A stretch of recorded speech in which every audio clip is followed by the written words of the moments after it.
Selamat pagi anak-anak. Kali ini kita kembali belajar ya. Kita belajarnya masih dalam tema 5, yaitu tentang pekerjaan. Sebelum kita mulai pembelajaran hari ini, kita berdoa dulu ya, agar pembelajaran hari ini dapat berjalan dengan baik, dengan lancar, dan ilmunya anak-anak dapat terima dengan baik pula, sehingga anak-anak bisa memahami materi yang akan diberikan pada hari ini. Kita berdoa dulu yuk. Berdoa, dimulai. Berdoa selesai. Anak-anak, kita hari ini kan belajarnya masih dalam tema 5, yaitu yang tentang pekerjaan. Kali ini Ibu akan memberikan materi dalam pelajaran matematika dan bahasa Indonesia. Tujuan pembelajaran kita kali ini adalah, anak-anak bisa lihat juga di sini.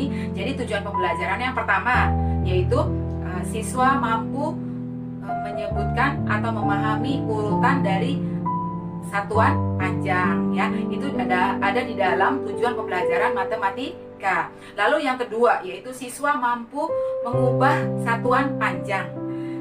Lalu yang dalam tujuan pembelajaran bahasa Indonesia yaitu urutan yang ketiga, tujuan pembelajarannya yaitu siswa mampu menyebutkan jenis-jenis tokoh, jenis-jenis sifat tokoh yang ada dalam cerita.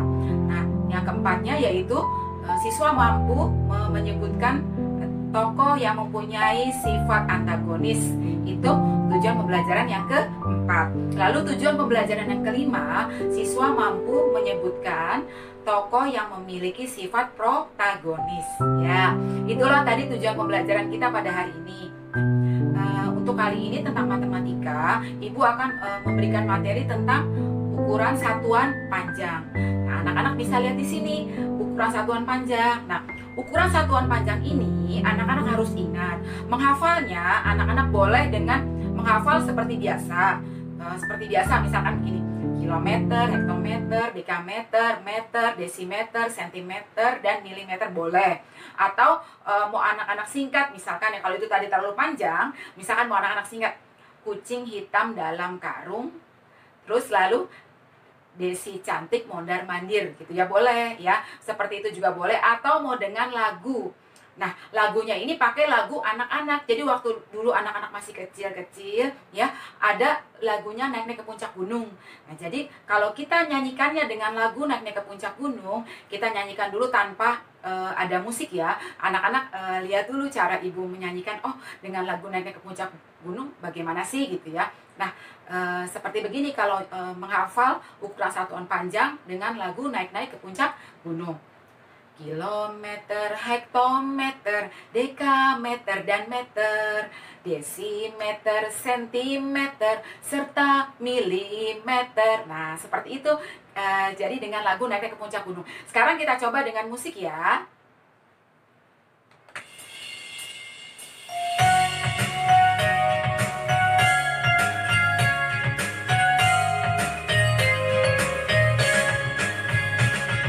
Kilometer, hektometer, dekameter, dan meter, desimeter, sentimeter, serta milimeter.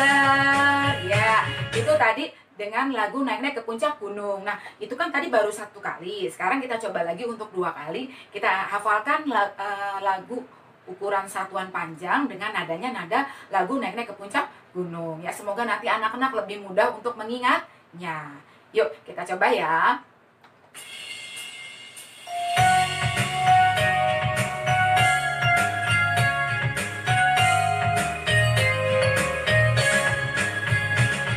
Kilometer, hektometer, dekameter, dan meter, desimeter, sentimeter, serta milimeter. Ya, itu tadi menghafal urutan satuan panjang dengan menggunakan lagu Naik-naik ke Puncak Gunung. Nah, sekarang anak-anak bisa lihat cara perhitungannya. Cara perhitungannya anak-anak bisa lihat di sini nih. Jadi dari urutan tangga satuan panjang itu, kalau turun itu berarti dikali. Terus kalau naik berarti dibagi. Jadi setiap dia turun 1 tangga itu berarti dikali 10. Berarti turun 2 tangga berarti 0 tambah 2 tuh, 0 tambah 2 berarti 100. Berarti turun 2 tangga berarti dikali 100. Turunnya ada 3 tangga berarti dikali 1000. Nah, begitu juga kalau naik 1 tangga dibagi 10.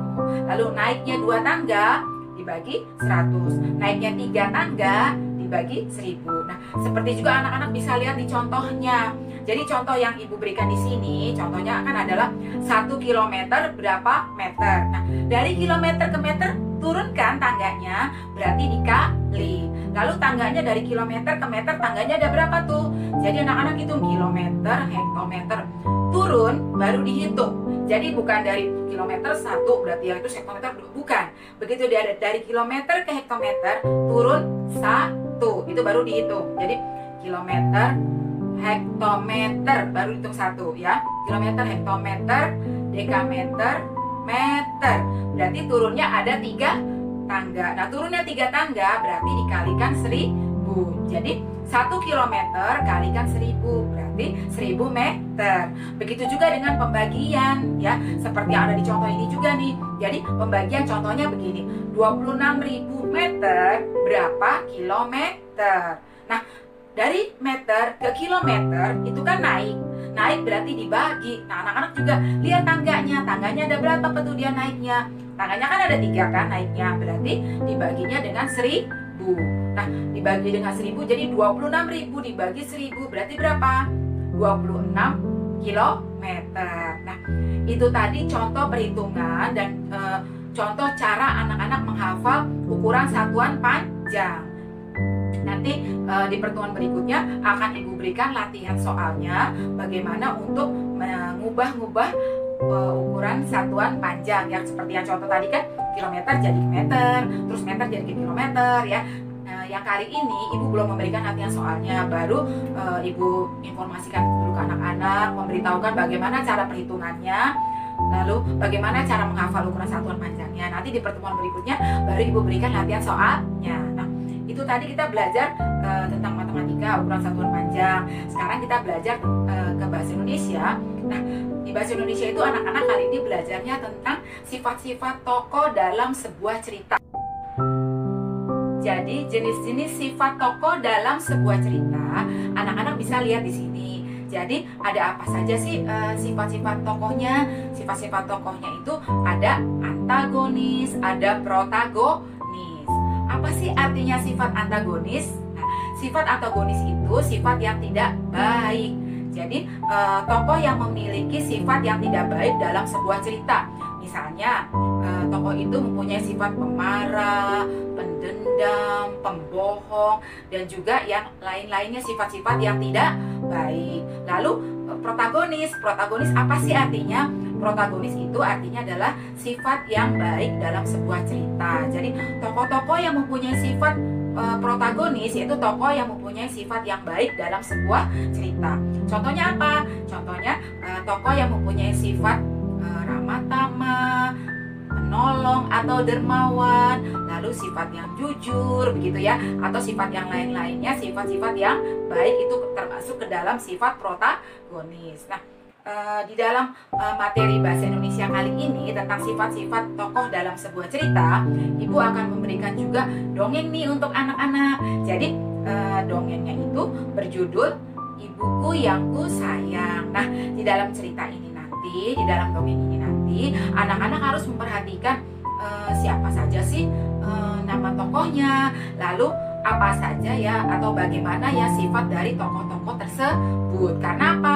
Nanti setelah anak-anak melihat dari dongeng yang ibu berikan untuk anak-anak, ada latihan soalnya. Jadi anak-anak harus benar-benar memperhatikannya ya. Yang harus anak-anak perhatikan adalah nama tokoh dan sifat-sifatnya sesuai yang tadi kita sudah pelajari.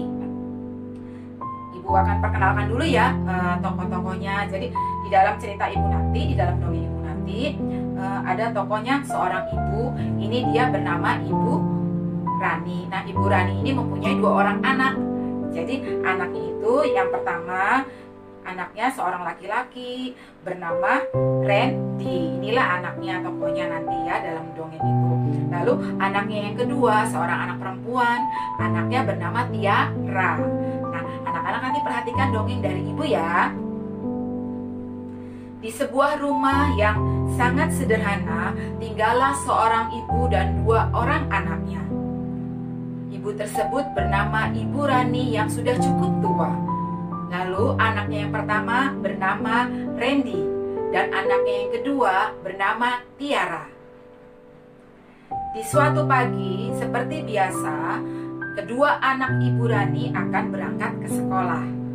Lalu seperti biasa, kedua anaknya Ibu Rani berpamitan dengan Ibu Rani. Bu, mana dong Nis uang jajan buat aku hari ini? Dan aku tidak mau ya uang jajannya seperti yang kemarin-kemarin. Kurang kalau hanya segitu. Teman-teman aku bawa uang jajannya banyak-banyak sekali loh Bu. Aku jadi malu nih kalau bawa uang jajannya seperti yang kemarin-kemarin. Nah, ibu hanya punyanya uangnya segini saja, tidak bisa lebih. Jadi yang penting kamu di sekolah belajar, mencari ilmu, mencari teman yang baik, supaya cita-cita kamu tercapai. Jadi jajannya juga tidak perlu banyak-banyak, kan sudah membawa sarapan juga dari rumah. Oh, Ibu, teman-teman aku kan jajannya banyak-banyak sekali. Tidak juga hanya segini. Ya sudah deh, tidak apa-apa deh. Sini Ibu, aku terima uangnya. Mana Bu? Ini nak. Ya sudah, terima kasih Bu, aku berangkat dulu. Lalu setelah anaknya yang pertama bernama Randy berangkat ke sekolah, kemudian adiknya pun yang bernama Tiara juga berpamitan kepada ibunya. Bu, aku berangkat dulu ya Bu, aku mau berangkat ke sekolah dulu Bu, aku pamit sekolah dulu ya Bu. Nah, ini uang jajannya, tapi tidak perlu jajan yang banyak-banyak di sekolah. Kan kamu dengan kakak kamu sudah ibu bawakan untuk makanan di sekolah dan juga sudah sarapan tadi di rumah. Oh, tidak usah Bu, aku tidak mau jajan juga kok di sekolah karena besok nanti ada ulangan dan aku akan menggunakan waktu istirahatku untuk menghafal materi-materi supaya aku bisa dapat nilai yang bagus. Jadi aku tidak perlu bawa uang saku, tidak perlu bawa uang jajan Bu, gak apa-apa, itu untuk ibu saja, ibu simpan. Oh begitu, ya sudah. Tapi kalau misalkan kamu perlu uang jajan, kamu datangi saja kakak kamu ya, Kak Randy. Khawatirnya ibu khawatir kalau kamu nanti haus di sekolah. Tidak Bu, aku sudah biasa. Aku lebih ingin untuk menggunakan waktu untuk belajar saja, tidak mau main dan tidak juga mau jajan-jajan. Kan juga ini sudah ada bawa makanan dan juga sudah bawa minuman dari rumah. Oh ya sudah kalau begitu. Hati-hati di jalan ya nak. Iya Bu, aku pamit dulu ya Bu. Akhirnya kedua anak Ibu Rani, Randy dan Tiara pergi ke sekolah. Entah mengapa penyakit Ibu Rani yang sudah bertahun-tahun di hari itu kembali kambuh. Jadi Ibu Rani mempunyai penyakit batuk yang batuknya tidak kunjung sembuh. Aduh, batukku kenapa ya kali ini? Kok rasanya sesak sekali dadaku? Kemarin obat yang dari dokter apa masih ada ya? Kalau nggak salah, sepertinya obatnya sudah habis nih. Aduh, anak-anak belum ada yang pulang lagi ya.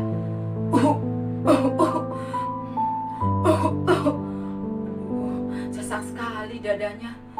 Ya Tuhanku, berikanlah kesembuhan untuk aku supaya aku bisa menemani anak-anakku sampai dewasa nanti. Ibu, aku sudah pulang nih Bu.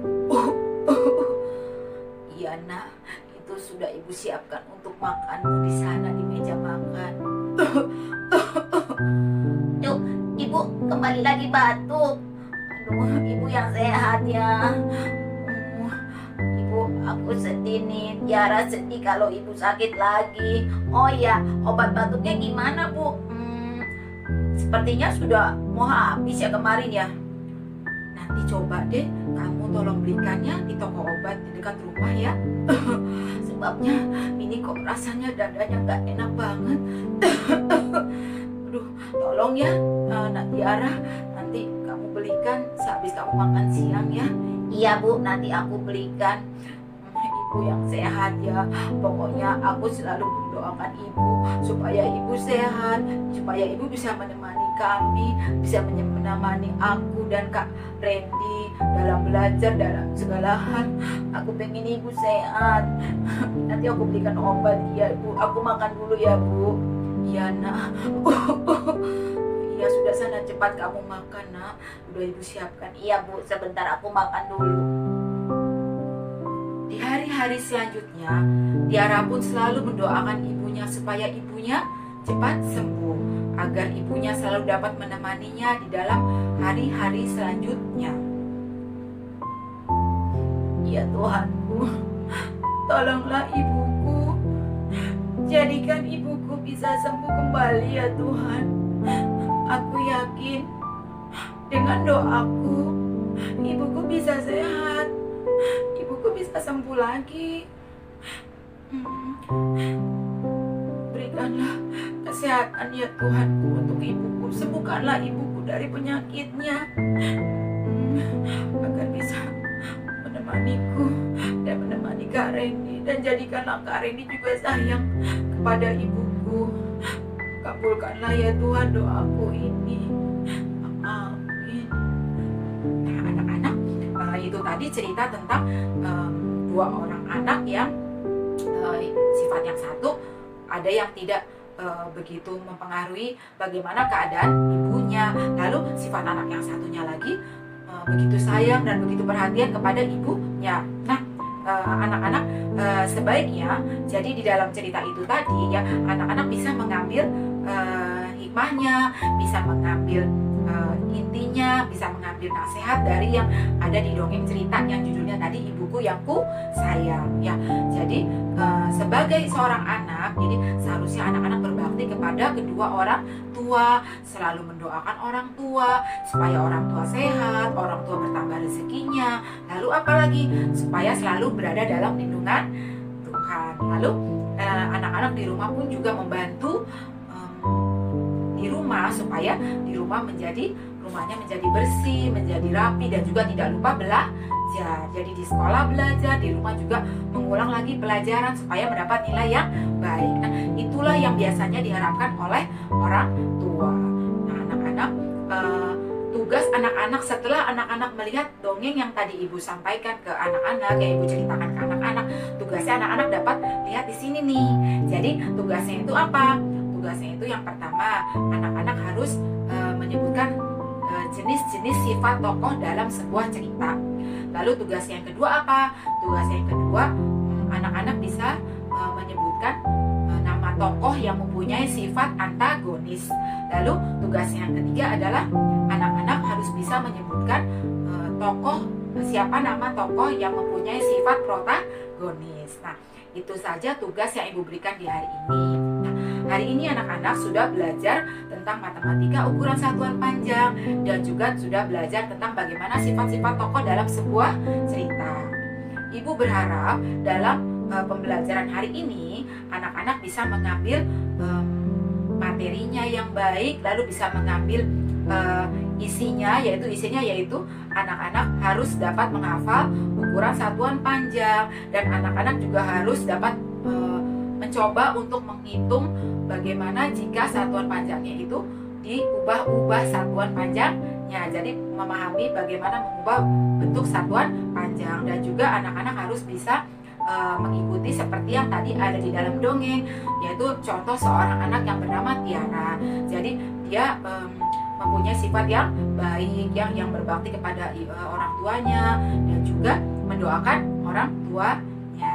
Nah, anak-anak, itu saja pelajaran yang ibu berikan di hari ini. Semoga pelajaran hari ini dapat berguna bagi anak-anak, dapat menambah pengetahuan untuk anak-anak semuanya.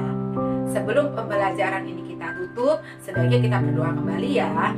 Mari kita berdoa kembali agar pembelajaran ini berguna bagi kita semua, anak-anak muda, untuk menyerap materinya. Yuk berdoa, mulai. Ya, berdoa selesai. Nah, pembelajaran hari ini Ibu cukupkan sampai segini dulu ya anak-anak ya. Nanti di pertemuan berikutnya kita akan membahas lagi materi-materi yang selanjutnya. Sampai jumpa lagi anak-anak.